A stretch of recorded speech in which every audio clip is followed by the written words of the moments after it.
Well, hello and welcome to another episode of the North Phoenix Chamber of Commerce candidate interviews for the folks that are running for various state and mostly state legislation positions here in the November 22 race. I am blessed and grateful to be spending time here today with Alexander Kolodin. Did I pronounce your last name correctly? Pretty much. Kolodin. Kolodin. Okay. Yeah. Welcome, sir. It's a pleasure to meet you. Thank you. Pleasure to meet you as well. So this is just going to be a quick 10, 15 minutes with just you and me. I'm not bringing anyone else in on this call. And I've got the same four questions I'm asking all the candidates. It's all very business centric because my audience at the Chamber of Commerce are business owners here in North Phoenix. And I'm helping them make informed decisions in November about the candidates. So I'd like to start out by asking you what differentiates you from your opponent, especially from a business perspective? I suppose the most important thing that differentiates me from my opponents is that I won a primary and my opponents are running write-in campaigns. And so I don't know a damn thing about them, and neither does anybody else in my district. So that's probably the biggest thing that differentiates me. I don't know how to say that any other way because I don't know anything about them. And just a quick recap, you and I were talking right before I started recording. You're running for the Arizona State House position for LD3. That's right. And I didn't say that on the recording, so make sure I cover that. Okay, so there's a good start. Do you have any legislative plans that impact the businesses in your district, or obviously statewide, because you're going to be part of a state system here? Either any new legislation that you're wanting to introduce, or any old legislation you think maybe needs repealed that's in the way of businesses being able to function? Can you share some thoughts on what you're thinking for your first term here? Well, the very most important thing that we can do for Arizona businesses is to stabilize the water supply. I was just in a meeting with CAP. Ran very long. That's why I'm speaking to you from the side of the road, essentially. And I put together some statistics, and I just flat out asked the head of their board, isn't it true that at current usage rates and with the current projections of the flow of the Colorado system, Tucson runs out of water 9.5 years from now, Phoenix runs out of water 14, 15 years from now? They said, yes, that is correct.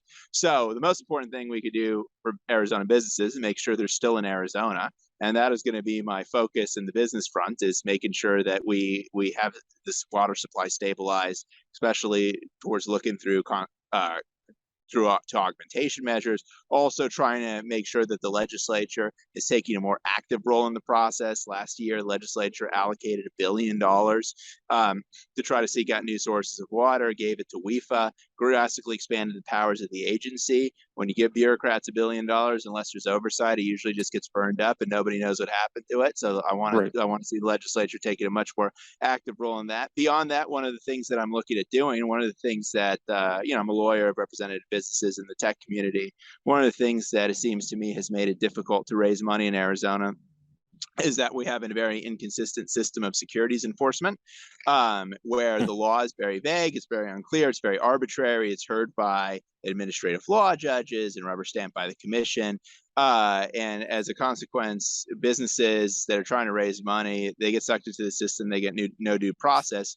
And the principals, their money is at stake, right? They could go directly after the principals if you get sucked into one of these processes. Unsurprisingly, it makes it extraordinarily difficult for Phoenix-based or Arizona-based tech businesses to raise money, which is why you'll see a lot of homegrown companies. They start here and then they move to California when it's time to raise funding. There's lots of reasons for that, but this is one of them. I like to see Arizona move to a system of securities regulation that is the federal minimum. And that is enforced through a transparent process, enforced through the Attorney General's office, that has trials in front of real judges and real juries, just like the U.S. Constitution says you have a right to. You shouldn't change if you're a business owner. And that way, I'm hoping we can have a much more enticing, less risky environment where you don't have to go spend $300,000 on lawyers before you can do an offering for small business and start raising money from your friends and family. I think that would be very good for the Arizona business community. Right. That also sounds like it's the beginning of my next question of your plans for any economic growth in the area. Certainly, that kind of securities regulation, some banking reform at some level would help with economic growth. Do you have any other ideas and things that you're considering for economic growth in the area? Oh, sure. I mean, there's a lot of ideas I'm considering, and I wouldn't say that I made definitive determination on them yet. One of them, like you talked about, is banking reform. Or no, I shouldn't say reform. That sounds wrong. Right, yeah. An option for community banks. There you go. It used to be that states actually issued the charters for banks, and about the 70s, that all got federalized. But state, if it wanted to, and I've got a whole group walking by me, so let me walk down the road a little bit. So Okay. states, if they wanted to, could still charter banks and set up their own reserve requirements and all of that. I won't get into all the technical details, but the upshot of it is that banks that wanted to take this option, right, they would be exempt from certain federal pressure, right? It's no secret, I'm a conservative, that there has been pressure from the federal government to banks to cut off transactions with, for example, gun vendors. That's a big one. Or to subject those transactions to different requirements. So the state performed purely intrastate business, was subject to the state's reserve requirements, not federal, only had intrastate depositors. You know, that pressure would disappear, and it's an option I hear from the banking community. They will never be loud about it, the people who are in favor of this option, but as an option I do hear from the community banking community that they want to see. And so it's something that I'm in the process of investigating right now. And beyond that, the traditional conservative stuff: get the government the hell out of the way, keep taxes low, keep regulations light, and start killing agencies. That's what economic growth is all about. Yeah. That's a good short list to start with, but it's wow, fantastic. My final question for you today, Alex, is there anything else that you didn't cover yet, that you want the business community to know about?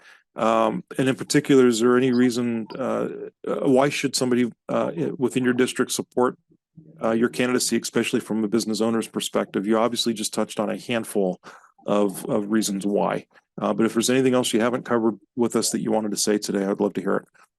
Well, I just want to point out, if people are interested in learning more about me, my policy platform, they go to www.alexforaz.com, ALEXFORAZ.com. I encourage you to check it out. Contact with me, any questions. The number on the website is my number, so you can call me and ask. But in general, I think that it's time for fresh voices down in the Capitol, people who are not beholden to the special interests that hold back small business, and people like me that have spent their career in a courtroom fighting against the government, that know what a hassle it is to deal with these punks, and are on your side and dedicated to getting them the hell out of your way. So, Alex, I appreciate your time today, and I look forward to working with you after you make it through November 8th. I look forward to working with you as well. We got a couple years together, so hang on the call for just a second, and I'm going to stop recording. So thank you very much, and have a great day, Alex. You too. Bye-bye.